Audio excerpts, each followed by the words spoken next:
고난주간 화요일입니다. 예수님께서 마지막 죽음을 앞둔 그 일주일을 저희가 따라가고 있는 가운데 있습니다. 오늘은 유명한 무화과 나무의 저주라고 이름을 붙인 사건을 저희가 읽었고 이 말씀을 묵상하려고 합니다. 그런데 이 말씀은 성경의 난해 구절, 즉 해석하기가 상당히 어려운 구절로 분류되고 있습니다. 그것을 좀 생각을 해보고 이 무화과 사건 속에서 하나님이 우리에게 주시고 있는 신학적이고 영적인 메시지가 무엇인가를 오늘 생각을 하려고 하는데요. 이걸 설교하기에 이 시간이 만만치는 않겠지만 그래도 한번 되는 데까지 해보도록 하겠습니다. 기독교를 공격하는 많은 지성인들이 있습니다. 그 중에 한 사람이 버틀란트 러셀이라고 하는 대표적인 사람인데 그 사람이 쓴 책이 나는 왜 기독교인이 아닌가? 나는 왜 기독교인이 아닌가? 그래서 성경의 많은 부분들의 난해한 구절들을 이성적으로 논리적으로 질문을 던집니다. 만약 여러분들이 책을 좋아하셔서 나는 왜 기독교인이 아닌가 이 책을 믿기 전에 보았다고 한다면 아마 여기에 없을 수도 있습니다. 저 역시 이 책을 보면서 논리적으로 전혀 믿음이 없는 사람들이 특히 청년 지성인들이 이 책을 보면 도무지 믿지 않겠다라고 하는 그 생각을 한 30년쯤에 이 책을 접하면서 했었습니다. 그런데 대학가에서 이 책이 굉장히 센세이션을 일으키고 있다는 걸 제가 요즘 알게 되었거든요. 그러니까 이런 기독교를 공격하는 사람들에게 빌미를 제공하고 있는 성경의 난해한 부분이 있는데 그 중 하나가 오늘 본문이라고 할 수 있을 것 같습니다. 자, 여러분 12절을 보면 13절을 보면 무화과 나무를 예수님이 보셨는데 그 끝쪽에 보면 이는 무화과의 때가 아니다. 무화과는 관상수가 아니라 유실수입니다. 사과나 대나무처럼 과일을 맺어야 되는데 사과가 언제 출하를 하죠? 가을이 되어야 돼요. 봄부터 낙엽이 잎사귀가 지고 꽃이 피고 해도 가을에 되어야 그게 사과의 때고 무화과 배의 때거든요. 딸기는 노지에서 언제 나오죠? 5월, 6월 달 나와야 돼요. 근데 지금은 다 비닐하우스를 통해서 1년 내내 무슨 제철 과일이 없이 그냥 쏟아져 나오니까 이 시대의 젊은이들은 구분 자체를 못해요. 농사를 져보지 않은 사람들은 언제 나오는지를 모르고 때를 구별을 전혀 못하잖아요. 이게 비극이에요. 제철에는 제철 과일을 먹어야 되는데 아닌 것들을 먹으면서 시간의 흐름들을 구별을 못하는 것처럼. 그런데 예수님께서는 분명히 오늘 성경에서 무화과의 때가 아니에요. 그런데 열매가 없다고 저주해서 그 애꿎은 무화과 나무를 죽여버리셨어요. 예를 들어서 이걸 한번 설명해 봅시다. 우리가 아이를 막 출산을 하면 아이가 뻘떡 일어나서 걸어다니고 아이가 엄마 고맙습니다. 인사 깊이 하고 아버지 저 만들어주셔서 너무 감사합니다. 인사 받습니까? 근데 아이가 태어나니까 이마는 핏덩이로 태어나가지고 응애응애 하는데 그 연약하고 약한 그 존재한테 아직 때가 안 됐어요. 자라나야 됩니다. 한 20년은 기다려줘야 됩니다. 정성 쏟아줘야 됩니다. 그런데 이만한 거한테 아버지가 야, 너 왜 못 걸어? 이놈 봐라. 차라리 죽어버려. 그랬더니 이 아이가 죽었다고 해봅시다. 그러면 그 아버지 어떤 사람이죠? 흉악한 아버지죠. 하나님께서 보내주신 아들 예수님이 정말 그리스도라고 한다면 아니 그 연약한 무화과가 무슨 잘못이 있다고 아직 열매를 맺을 때가 아닌데 왜 열매가 없냐고 저주를 퍼부어서 뿌리채 말라서 죽어버렸어요. 이걸 우리가 무화과의 저주라고 하잖아요. 근데 예수님은 우리를 저주하시는 분이 아니에요. 심판하신 거예요. 단어 자체도 심판이에요. 열매가 없어서 심판했다. 근데 때가 아니다. 왜 도대체 이런 식으로 예수님이 정말 그리스도고 우리를 구원하실 분이라면 이럴 분이 아니다. 버틀란트 러셀은 이런 식으로 논리를 펼칩니다. 충분히 이해가 되어집니다. 자, 이제 이런 부분에 있어서 이제 막 나름대로 해석을 하려고 막 애를 써요. 그런데 12절을 보면 이튿날 저희가 베다니에서 나왔을 때에 예수께서 시장하신지라 말해요. 그래서 이제 이거 신학자들이 이제 예수님이 시장하셨기 때문에 예수님이 너무 배가 고파서 사리 분별을 못하고 정신을 못 차리고 그냥 막 무성한 그 이파리가 있으니까 열매도 있을 줄 알고 들어가가지고 찾다가 없으니까 예수님이 배가 너무 많이 고프니까 정신이 없어가지고 이 저주를 퍼부어서 이거 죽여버렸다 이렇게 해석하는 신학자도 계세요. 근데 저는 이건 엉터리라고 생각해요. 왜냐하면 예수님은 40일을 굶으신 분이에요. 40일 금식기도 하셨고 우리가 지금 요한복음에서 그 4장에서 그 수가성 여인이 대화가 끝나고 나서 제자들이 밥을 준비해 왔잖아요. 근데 예수님이 드셨어요, 안 드셨어요? 나에게는 너희들이 알지 못하는 양식이 있다. 그 양식은 내가 아버지 하나님의 뜻을 온전히 이루는 것이다. 그러면서 밥을 안 먹고 그 수가성에서 나오는 사람들을 맞이하고 그들에게 말씀을 전해주고 그들을 구원하는 일. 예수님이 시장에서 정신 못 차려서 여러분 이거 무화과를 저주했겠습니까? 말도 안 되는 얘기지요. 자, 그런데 이제 예수님께서 죽음을 얼마 앞두고 죽음을 3일 앞두고 예수님께서 극도의 스트레스, 죽음에 대한 공포와 죽음에 대한 그 두려움과 죽음에 대한 그 한심함 속에서 이 극도의 스트레스 때문에 예수님께서 무화과를 저주하셨다. 누군가에게 스트레스를 풀어야 되는데 그걸 사람에게는 할 수 없고 이 무화과에게 이렇게 했다. 이렇게 해석하시는 분이 알버트 슈바이처 박사님이세요. 그러니까 인간의 그 어떤 나이브한 이 감성적인 그 태도로는 충분히 이해가 되지만 영적으로 전혀 맞지 않는 이야기라고 할 수 있고요. 예수님이 시장하셨다라고 하는 이 단어가 온전하게 번역이 되려면 예수님이 열망하셨다 이렇게 번역하는 게 훨씬 좋습니다. 여러분 시장이라는 단어가 성경에서 열망하다, 소망하다 이렇게 번역된 예가 여러 군데 있기 때문에 근데 이제 우리 한글 성경으로 번역하면서 예수님이 배고프셨다, 시장하셨다 이렇게 얘기해요. 여러분 시장하게 되면 굉장히 먹을 것에 대한 열망이 이 안에 있지 않습니까? 오늘 아침에 금식인데 우리 김동래 권사님께서 고구마를 갖다가 막 쪄우셨어요. 그래서 목사님 이거 아침 드세요. 저는 나를 유혹하지 마세요. 여러분 아니 이상하잖아요. 금식을 하면 그때부터 이상하게 배고파요. 그죠? 금식을 안 할 때는 그냥 아무 생각 없을 때는 괜찮은데 금식해야지 그러면 그때부터 막 배가 고파지는데 여기에 고구마까지 갖다 주니까 정신을 못 차릴 만큼 유혹이 확 이게 오지 않습니까? 그런 것처럼 예수님께서 시장하시니까 이 안에 배고픔에 대한 열망이 있었다. 이런 단어, 그러니까 열망이라는 단어와 시장이라는 단어가 함께 써주고 있으니까 이 본문에서 예수님이 강력하게 열망하고 있는 거예요. 그러면 여러분 무엇을 열망해야 되나? 영적인 차원에서 예수님의 배고픔을 지금 열망하고 있는 게 아니에요. 예수님이 정신을 못 차리고 있는 게 아니라 예수님은 정신을 차리셨고 예수님은 배고픔이 아닌 다른 것을 지금 열망하고 계신 거예요. 그걸 지금 얘기하고 싶은 거예요. 자, 그러면 뭘 열망하고 있는가? 여러분 지금 사쿠라가 엄청나게 피고 있어요. 사쿠라를 모르십니까? 아시지요? 벚꽃. 일본말로 사쿠라라고 하거든요. 그런데 여러분 사쿠라는 일본 꽃이에요. 일본을 상징해요. 제가 그 대망이라고 그 도쿠가와 이에야스의 그 책에 보게 되면 봄에 그 벚꽃 피는 계절에 그 오다 노부나가가 사람들을 이제 그 도쿄로 불러서 잔치를 벌이고 또 히데요시 역시도 자기가 그 성을 지어놓고 벚꽃나무를 심고 이 벚꽃이 얼마나 그 일본 사람들의 상징인지 알게 되어져요. 그러니까 벚꽃 하면 일본의 꽃나무. 그런데 우리나라는 무엇으로 상징되어지죠? 무궁화로 상징되어지지 않습니까? 그렇지요. 그런 것처럼 무화과 나무 하면 그건 이스라엘을 상징하고 있는 거예요. 이스라엘을 무화과로 이야기를 하고 있는 거예요. 그러니까 예수님이 지금 열망하고 있어요. 무엇을 열망해요?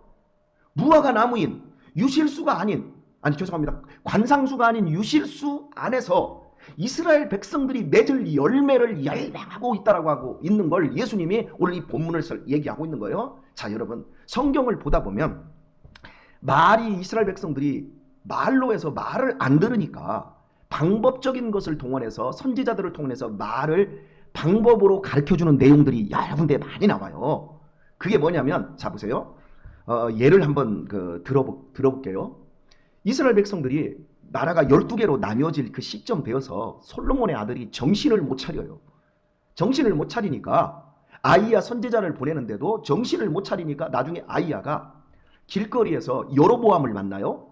르호보암 왕이 정신을 못 차리니까 여로보암을 만나가지고 1000조각을 갖다가 12조각을 짝짝 찢어가지고 2조각은 선지자가 갖고 10조각은 여로보암에게 주어요. 이게 뭐예요? 나라가 이렇게 두 개로 나뉘는데 두 지파와 10지파로 나뉘게 된다.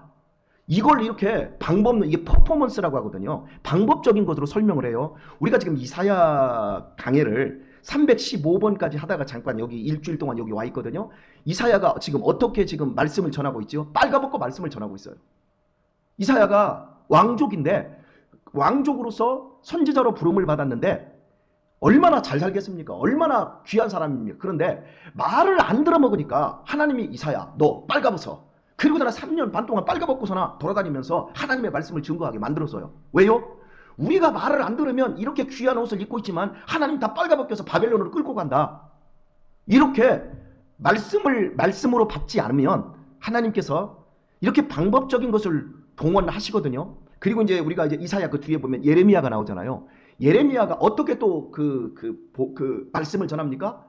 하나님의 말씀을 전혀 이스라엘 백성들이 더 안 들어요. 이사야 시대 뒤에도. 그러니까 멍에를 목에다 메고 이 짐승의 멍에를 목에다 메고 돌아다니니까 너 지금 뭐하니? 그러니까 우리가 죄의 멍에를 끊어내지 않으면 이렇게 멍에를 치게 된다.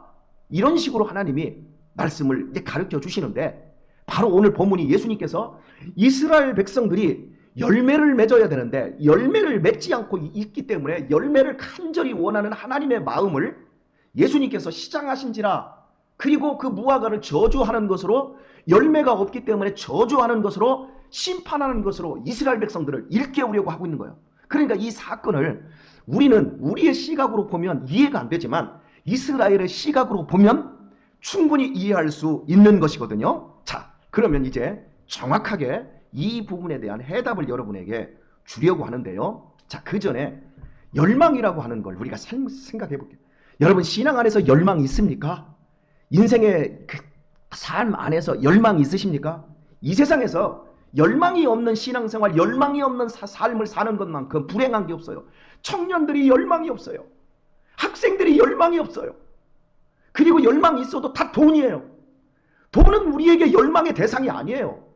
진짜 열망은 하나님을 향한 열망이어야 합니다. 하나님의 나라와 하나님의 뜻에 대한 열망이어야 합니다. 제가 청년 시절과 요즘 청년들과 너무 비교가 돼요. 제가 우리 청년들이 공부 열심히 해요. 친구들 열심히 만나고 저는 우리 청년들에게 얘기하고 싶어요. 그렇게 열심히 해서 뭐 할래? 대학에서 공부 정말 열심히 해야 됩니다. 저도 공부 열심히 했습니다. 그러나 제 삶의 우선순위는 예배였습니다. 목사였기 때문에 아니요. 내 주변에 우리 시대 때는 다 그랬어요. 우리 모임, 토요일 모임, 우리 본 교회. 학교를 아무리 따도 여러분 보세요. 대학 나왔잖아요. 나오신 분들 계시잖아요. 대학 때 그렇게 열심히 했던 거 가지고 지금 뭐를 해요?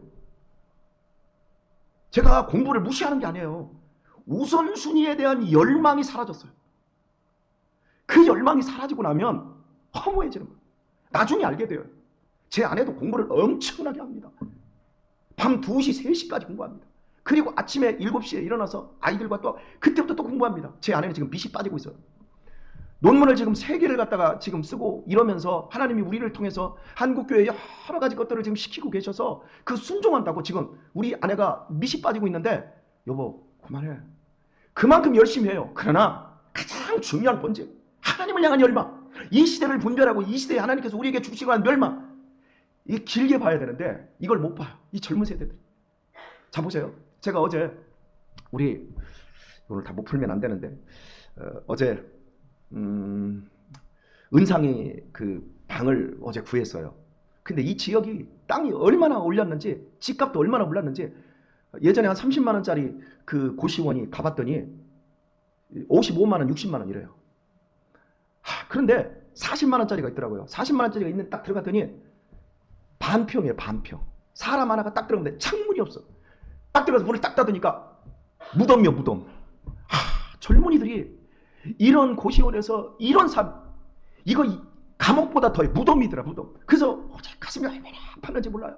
그런데 나오면서 이 말씀을 준비하면서 이 고통의 시대에 이 더럽고 추악한 시대에 우리 청년들이 어떻게 하면 이 고시원을 탈출하고 어떻게 하면 내 집을 마련하고 어떻게 하면 취업을 하고 그 열망도 있지만 하나님께서 이 고통하는 시대에 우리 청년들을 향해서 어떤 열망을 가지고 계실까가 제 마음에 더 들더라고요. 누구의 열망이 커야 될까요? 사람의 열망? 하나님 아버지의 그 열망이 저는 이 본문 속에서 느껴지더라고요. 지금 우리 시대에 대한 그 열망, 하나님 지금 우리 교회에 대한 그 열망. 저는 칼바르트의 신학을 인정하지 않습니다. 그러나 칼바르트의 말 하나는 인정합니다. 목사에게 있어서 중요한 것은 한 손에는 신문을 들고 한 손에는 성경을 들고 시대와 때를 분별하라. 저는 이것만큼은 제 젊은 날 받아들였습니다. 그리고 계속해서 시대를 읽으려고 합니다. 하나님의 그 열망을 우리가 바라보지 못한다면 우리는 계속해서 세상에서 시장기를 느끼는 거예요. 막 가져도 시장기를 느끼는 거예요. 가져도 모자라는 거예요. 왜? 하나님을 갖지 못하면 많은 것을 가지고 다 가져도 아무것도 가진 게 아니니까요. 그러나 하나님을 얻으면, 하나님을 가지면 다 가질 수 있어요. 제가 그래서 조금 우리 학생들이나 청년들에게 너희들의 삶의 우선순위, 그것은 하나님이다. 교회가 뭔 줄 아니? 교회는 예수 그리스도의 신부야. 신부는 깨끗해야 돼. 신부는 신랑을 향해 온전한 사랑과 충성을 바쳐야 돼. 제가 이걸 얘기를 해요. 근데 그렇게 안 돼. 애들이 옳아요. 열심히 살아요. 우리 청년들 공부도 열심히 하고 열심히 살아요. 근데 열심으로 안 해요. 우리가 다 살아와 봤잖아요. 3분 안에 해결을 해야 되는데요. 자, 무화과나무 지금 앞부분에 단어가 지금 다르다라는 걸 여러분에게 얘기를 해주고 싶어요. 자, 13절을 보면 멀리서 잎사귀 있는 한 무화과나무를 보시고 할 때 이 무화과나무는 파괴입니다. 그런데 그 나무에 무엇이 있을까요? 가셨더니 가서 보신즉 이는 잎사귀에 아무것도 없더라. 이는 무화과의 때가 아님이라 할 때 이 무화과는 뒤에서 그 단어가 테나예요. 한글은 무화과를 똑같은 단어로 무화과라고 썼어요. 근데 앞쪽은 파괴이고 뒤에는 테나예요. 이게 뭔 소리인가? 그러니까 이건 성경 원문, 성경 헬라어를 알지 못하면 이 본문은 해석할 수가 없는 난제예요. 자, 이겁니다. 자, 열어봅시다. 무화과가 1년에 몇 번 열어요? 우리나라에서는 한 번 열어요. 그것도 비닐하우스 거의 뭐 저 북쪽은 해야 되지만 지금 우리나라에 무화과가 좀 잘 커요. 그런데 이스라엘은 무화과가 3번 열려요. 거기는 세 번 열린다는 건 난 이해가 안 돼요. 그런데 모든 자료를 찾아봐도 3번 열려요. 어떤 데는 4번까지 열리는 농사 기술이 4번까지 열리기도 한답니다. 그런데 겨울이 지나고 나서 제일 먼저 3월달, 4월달에 죽은 가지 있잖아요. 새 가지가 아니라 죽은 가지에서 삐죽하고서나 나오는 열매 같지도 않게 나오는 열매가 있는데 그 열매가 파괴라고 합니다. 바로 6월절 즈음에. 자, 그리고 나서 이제 그 순차적으로 2번, 3번 열매를 맺게 되어지는데 그 뒤에 게 태어납니다. 자, 여러분에게 한번 물어볼게요. 파괴, 뱃파괴. 어디서 들어봤지요? 이 뱃파괴가 뭐냐면 무화과인데 파괴는 첫 열매인 무화과의 첫 열매를 말하고 뱃은 도시, 집을 의미합니다. 뱃, 집, 하우스 이걸 의미합니다. 그러니까 뱃파괴라는 것은 첫 열매의 도시예요. 여러분, 첫 열매 도시에서 예수님이 예루살렘을 입성했어요. 자, 마가복음 11장 1절 볼까요? 저희가 예루살렘에 가까이 와서 감람산 벳박에 와 이렇게 말. 벳박에, 자, 여기서 벳박이라는 동네가 나왔어요. 자, 그 다음에 예수님께서 이제 나귀를 타고 입성을 하셨는데 입성하신 그 동네가 베다니에 이르렀을 때 이렇게 말하잖아요. 자, 베다니. 이 베다니, 벳타에나.